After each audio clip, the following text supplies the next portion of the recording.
Not only how was it destroyed, by whom was it destroyed, what were the consequences of its destruction, and how was it that it came to be destroyed. What has to be understood today is the importance of this subject. On the 28th of Rajab, the Islamic State was destroyed by the traitor Mustafa Kemal. It's a dark day in the history of the Muslims. They may not have taught you this in school. Discuss this day in your mosques. And never forget this day, because this day is one of the darkest days in the history of the Muslims. The darkest day since the Messenger of Allah sallallahu alaihi wasallam departed this world. Brothers and sisters, today the enemies of Allah subhanahu wa ta'ala, the enemies of His deen, they continue to work to prevent the return of Islam. The recently retired head of the British Army, General Richard Dannatt, he said, and I quote, "There is an Islamist agenda. If we don't oppose it and face it off in Afghanistan or in South Asia, then frankly that influence will grow. It could well grow, and this is an important point. We could see it moving from South Asia to the Middle East and North Africa, and to the high watermark of the Islamic Caliphate." This is a guy who just stepped down as the head of the British Army. He told you what he's doing in Afghanistan. He told you, I can see these Muslims are uniting. I can see their influence growing. I can see that South Asia will merge into the Middle East and Africa, and we will have the Khilafah. He understands it, and he's preparing and fighting it, whether fighting it militarily, or fighting it with thoughts, or politically, or economically, they are fighting it. We're in a crisis, and we're all sleeping. Really, we are in a deep sleep, and we have to ask ourselves, what is it going to take?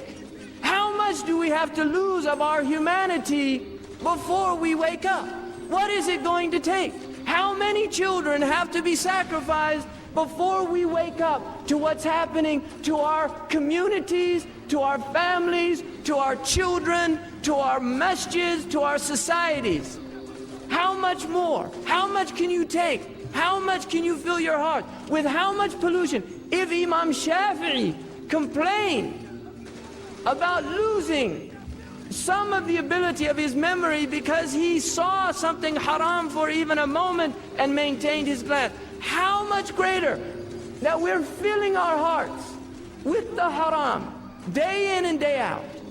How much greater that we have a crisis, people, and we have to wake up to the crisis and realize the weight that this ummah has.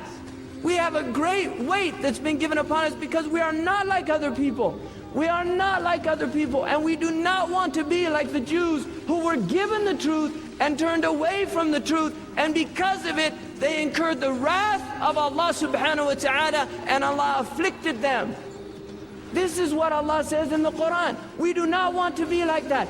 The Sa'id, the felicitous one, is the one who learns by the tribulations of others.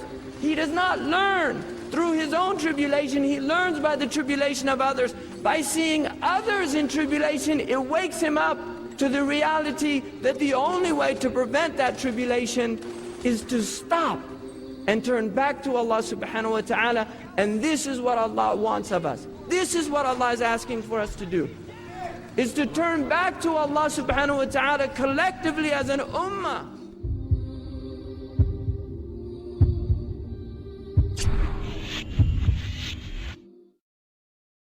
Rasulullah sallallahu alayhi wa sallam said, "Innama al-imam junnah, yuqatilu min wara'i wa yutakabit."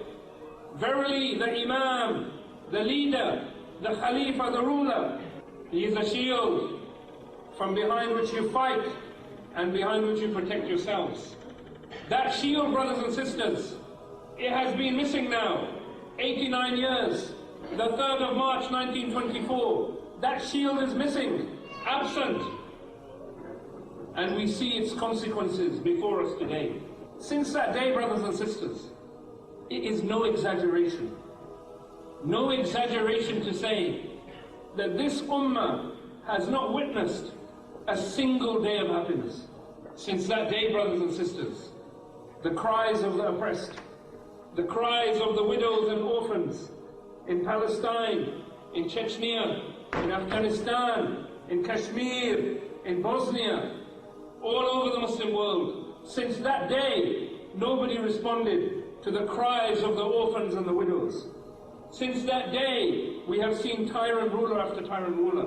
We have seen corruption, we have seen poverty, we have seen the decay of our societies, and the list goes on and on and on. How much blood have we seen? How many pure Muslim sisters have we seen dishonored? How many elderly people have we seen their honor robbed from them? How many children have been killed? How many casualties have been sustained? How many wars have been fought? How much occupation have we witnessed? How much pillaging of our resources have we seen? By Allah, if we didn't believe in Allah subhanahu wa ta'ala, we would have gone crazy. We would have gone crazy. Because nobody had this amount of suffering and this amount of humiliation. So let us talk about how the Khilafah was destroyed. We can divide this really into two sections: internal and external. The Islamic Khilafah internally, it had many problems. And these were the fault of the Muslims. And secondly, the Islamic Khilafah was destroyed by an attack, which came from outside, and which was purposeful and targeted and had as its objective to destroy the Khilafah, in fact to destroy Islam, and completely remove Islam from the affairs of the world. So if we talk briefly about the internal issues, the issue is this, brothers and sisters. The Islamic State, its power is not from an army. Its power is not from a leader. Its power is not from oil or gas. Its power is not from the land it has, the amount of land it has.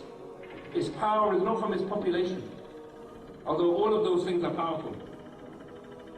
But the thing which gave the power, the thing which gave the power to the Islamic State was Islam. Islam is the power. When we stopped understanding Islam in the correct manner, when that happened, we started to weaken. Because our power, as I said, is not in shock and awe, is not in nuclear missiles, is not in cruise missiles, is not in any of these things, is not in the parliament building. Our power is in our deen. That is the secret of the power of the Muslims and the Islamic State. This is the thing that Allah subhanahu wa ta'ala gave the Muslims, which made them powerful.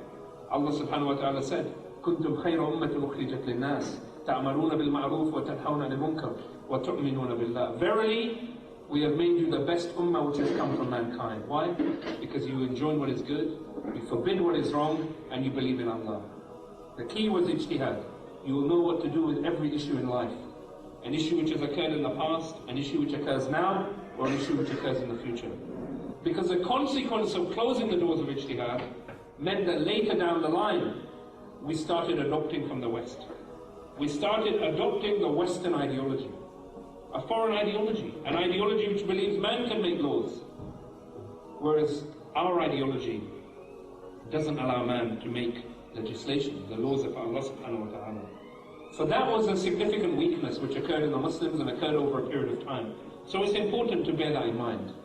The West, brothers and sisters, what was their role? In particular Britain, and also France, but more so Britain. They did many things in the Muslim world in order to bring about the destruction of the Khilafah, and I will touch on some of those things. One of the things they did was promote nationalism. So they set up many associations in Turkey and in the other parts of the Arab world, for example in Beirut, in Damascus, in Cairo. They set up various associations. And many of these associations were set up by kuffar. They were not set up by Muslims, they were set up by Christians, in fact, who had a hatred against Islam at that time. And they used to distribute leaflets. And some of their leaflets, they used the leaflets which they distributed in the Arab world. They used to accuse Turkey that Turkey has taken the Khilafah from the Arabs. Turkey has violated the Sharia. Turkey has abused the deen. And this was written by people who were kuffar. The ones who ran these associations were kuffar, they were not Muslims. But they were inciting the Muslims, the Arabs, that the Turks have taken the Khilafah. This Khilafah is for the Arabs. And they incited the Turks that these Arabs are not Turkish. You Turkish people are more important than the Arabs. So they created this incitement. They incited nationalism amongst the Turks. And we had, for example, in 1889, the establishment of the Young Turks on the basis of Turkish nationalism. And in addition to that, they used many agents in the Muslim world.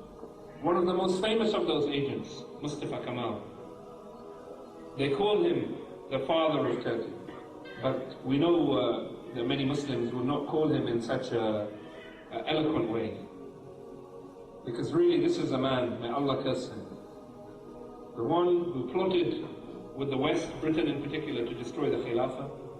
And he was the one who went on to abolish the Khilafah. And he was a member of the Young Turks. So he was a product of that nationalism, brothers and sisters.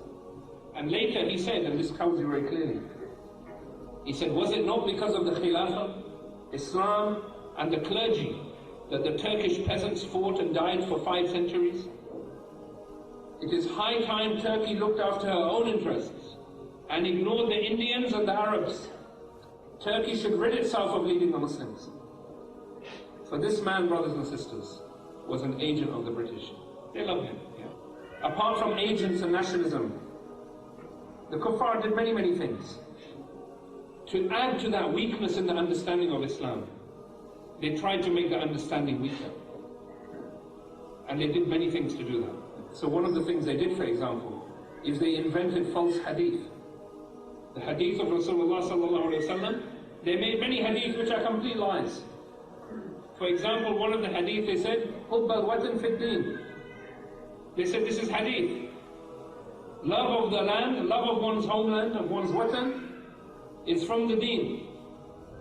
When we know Rasulullah sallallahu alaihi wasallam in the authentic hadith has made it very clear that this filthy thing called nationalism, asabiyya, is a filthy thing, and not to go near this thing, and not to touch it. Do not call for it, do not work for it. But to aid themselves, they created these fictitious hadith. They created fictitious hadith about jihad, which made it seem that if you do your homework really well, this is jihad. Yeah? If you're a doctor and you did the operation really well and the person there survived, this is jihad. They corrupted the understanding of jihad, brothers and sisters. They used their agents in the Muslim world to attack the concept of jihad because they understood that the army of the Khilafah was undefeatable.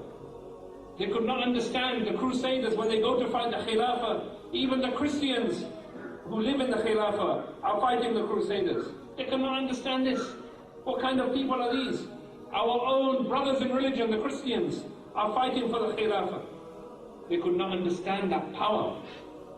So they made a campaign against jihad, and not only a campaign against jihad, brothers and sisters, they made a campaign against Islam having any role in life. They wanted to change the aqeedah of the Muslims. The aqeedah of the Muslims has always been that this is a deen. Islam is a complete deen. Not only does it address what happens in your home, not only does it address what happens in your mosque, but it addresses what happens in the entire society, in the entire state, in the entire system. It is a comprehensive thing which has come to deal with every single issue. As Allah subhanahu wa ta'ala said in the Quran, we have left nothing. We have left nothing out of this book. Has come to deal with every single matter. But the kuffar, they worked hard to separate the deen from the state and to establish this as an aqeedah for the Muslims. Alhamdulillah, that is changing. But we have seen even in our own lives, standing outside mosques and people say, we don't talk about politics. That is a symptom of what the kuffar did when they destroyed the Khilafah. They made your deen simply praying 5 times a day and fasting in Ramadan. And it doesn't matter if you call the Labour MP into the mosque, the one who was supporting the Iraq war. This politics does not matter. But the politics of Islam, they tried to brush that under the carpet. They attacked the Arabic language. And then ultimately they attacked the Islamic State physically in war. So when the Islamic State entered the World War in 1914, it was already weak. And when it left, it was destroyed. The British destroyed the Khilafah with the help of Mustafa Kemal. Never forget that. Never forget that fact, yeah? that it was the British government, who worked tirelessly to destroy the Khilafah and works tirelessly today to prevent its return. And you might say, no, who said the British wanted to destroy the Khilafah? This is just some anti-British, anti-Western propaganda. It's not propaganda. The British, they went to Lausanne in Switzerland, and they said, we have 4 conditions. We are going to recognize the independence of Turkey, but there are 4 conditions. Number 1, the complete abolition of the Khilafah, expulsion of the Khalifa, and seizure of his property. The first condition of the British. Somebody said, no, the British government, they are the friend of Islam and the Muslims. They never did anything with the Khilafah. What's the first condition? Destroy the Khilafah. Not only that, expel the Khalif. Not only that, seize his property. That's just condition 1. Condition number 2, Turkey must promise to suppress any movement undertaken by the supporters of the Khilafah. They are doing that today.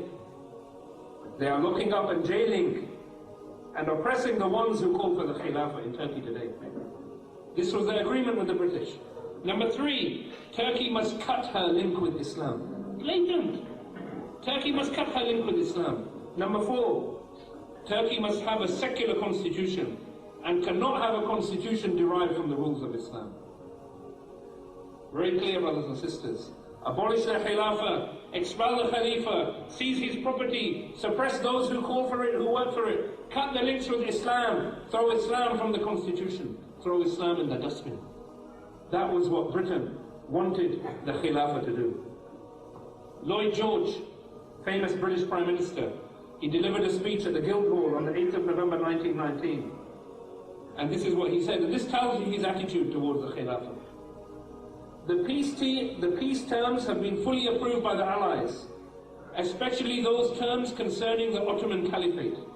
And the whole of Europe unanimously agrees that the evil and rotten Ottoman rule must be eradicated from the lands inhabited by the Greeks, the Armenians and the Arabs. Very clear.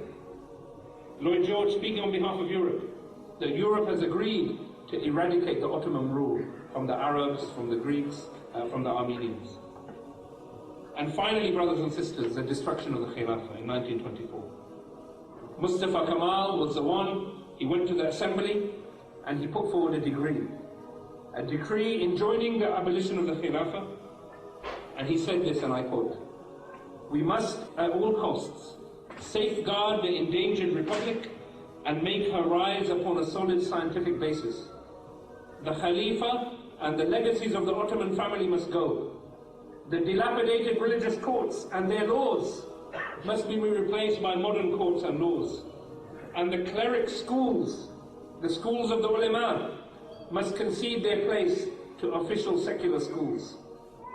On the morning of the 28th of Rajab 1342, the 3rd day of March 1924, it was announced that the Greater National Assembly of Turkey had approved the abolition of the Khilafah and the separation of the Deen from the state.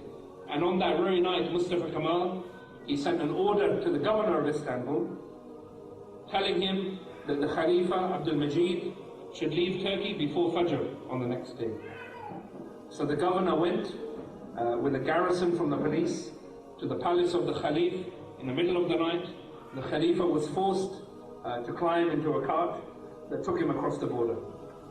And 2 days later, brothers and sisters, Mustafa Kemal, he gathered all of the people of the Uthmani Khilafah, the ones who were in positions of ruling, and he deported them outside the country. And in this way, brothers and sisters, the Khilafah was destroyed, and Mustafa Kemal implemented the conditions of the British, which were demanded by Lord Curzon, who was the Foreign Secretary of Britain at that time. So that agreement, the Lausanne Agreement, it was signed in 1924, and all of those states, they recognized the independence of Turkey. Why? Because the constitution was no longer Islamic. They had agreed to suppress anyone who calls for Khilafah. They have destroyed the Khilafah, they have expelled the Khalif, and they have severed any link between the state and Islam. And after that happened, some English MPs in the House of Parliament, they protested against Curzon. They said, "Why have you accepted the independence of Turkey?" And Curzon replied, the point at issue is this, that Turkey has been destroyed and shall never rise again because we have destroyed her spiritual power, the Khilafah and Islam. Very clear. The House of Commons, he said very clearly, Turkey will never rise again. We have destroyed the Khilafah.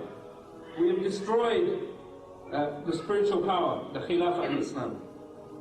The Times newspaper, of all the vast changes caused by war, the downfall of, and this is talking about some of the empires, the Habsburgs, the Romanovs, the Hohenzollerns, the resurrection of ancient states and the rise of states unknown before, the evolution of novel forms of government and the emergence of new ideas and new feeling among mankind. And this is the main point, this is the main thing they said. No single change is more striking to the imagination than is this. And few perhaps may prove so important in their ultimate results. So the Times newspaper understood that there was no single change which is more striking to the imagination than this, and the results of this would be extremely important. Brothers and sisters, this is how the Khilafah was destroyed, completely destroyed, and unfortunately, Islam's presence in the world at that time was destroyed, as a state constitution, as a source of legislation, and as a way of life. And all of this was at the hands of the British through their collaborator and agent Mustafa Kemal. Look at all of the things that were done to destroy the Khilafah. Nationalism, dumbing down Islam, reforming Islam, saying Islam is just a religion. There's no state, there's no system, there's no ruler, there's no jihad. Dividing the Muslims based on nationality, saying Islam is backward, Islam treats women like this. All of that thing is happening today. Because the West knows that the power, that latent power is still in Islam and still in this ummah. And that if this ummah discover her Islam today, then that Khilafah will return faster than the blink of an eye. بسم الله الرحمن الرحيم إذا جاء نصر الله والفتح ورأيت الناس يدخلون في دين الله أفواجا ورأيت الناس يدخلون في دين الله أفواجا فسبح بحمد ربك واستغفره إنه كان توابا متى سنظل رقودا نغرق في النوم ونشخر وعن الآذان نصم ونغمض كي لا نكسر دقت أجراس الخطر والحالة جاءت تنذر بمتى نتقاعس قولوا من يمنع زحف المنكر مات الإحساس فصرنا